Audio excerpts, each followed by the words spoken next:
Since Alvin Bragg won't do anything about the rampant crime in his city, the GOP said they will. The House Judiciary Committee announced its intentions to hold a field hearing in New York next week in downtown Manhattan to examine how Bragg's pro-crime, anti-victim policies have led to an increase in violent crime.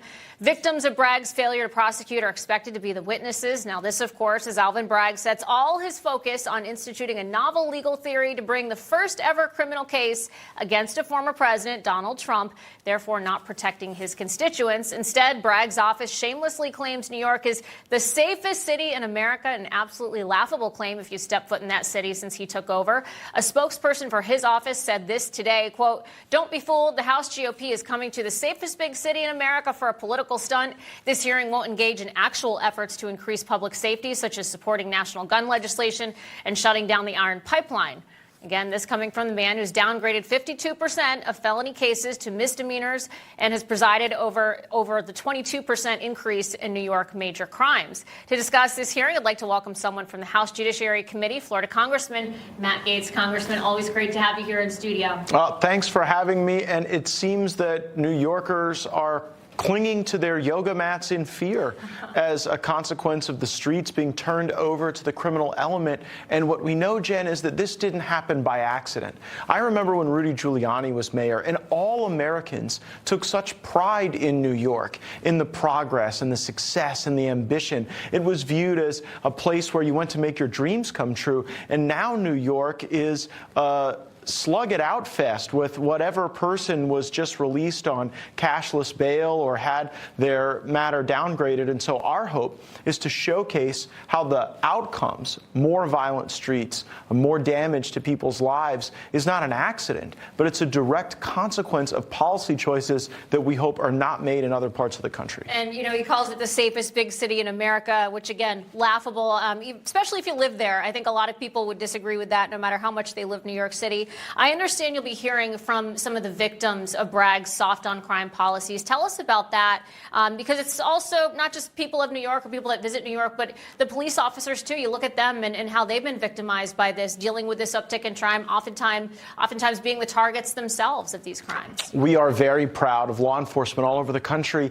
And when politicians embrace policies that put the criminals over law enforcement and over law-abiding citizens, that really makes the men and women in blue sitting ducks in many cases. And a lot of the policing reforms pursued by Democrats are all driven to try to keep the cops in the car, not doing proactive policing, keeping communities safe. And so we want to hear about how that experience has changed, folks. Frankly, I hear from a lot of New York police officers when they make their new forever home in Florida, where we actually respect our law enforcement. So let me show some data here. So Bragg's office, they claim that, quote, virtually every crime in category is lower in Manhattan now. That's patently false. In 2022, New York City saw the most amount of felony crimes than it has in 15 years. More than 170,000 were reported, which is the most since 2006. That number is up 20% from 2021. And then not to mention, of course, you know, Bragg's lack of prosecutorial initiative. People have been fleeing the city in droves. I mean, practically putting U-Haul into really great business as they all go down to your state in Florida.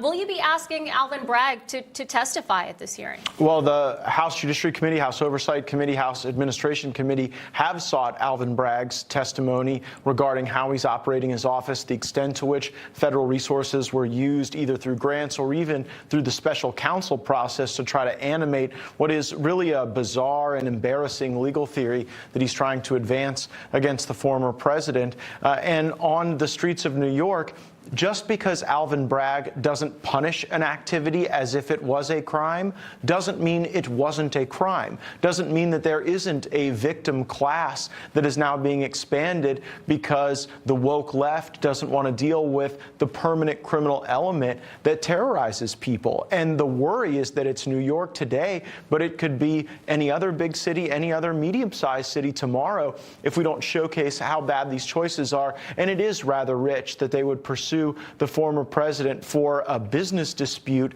when the disputes that are leading to bloodshed are the ones in the metros in New York, not in the boardroom. Such a great point. You think about the people that defend themselves that he's pointing to as the criminals versus the ones actually committing the crime. Congressman Matt Gaetz of Florida, always so great to see you. Thanks for joining us tonight. Thank you, Jen.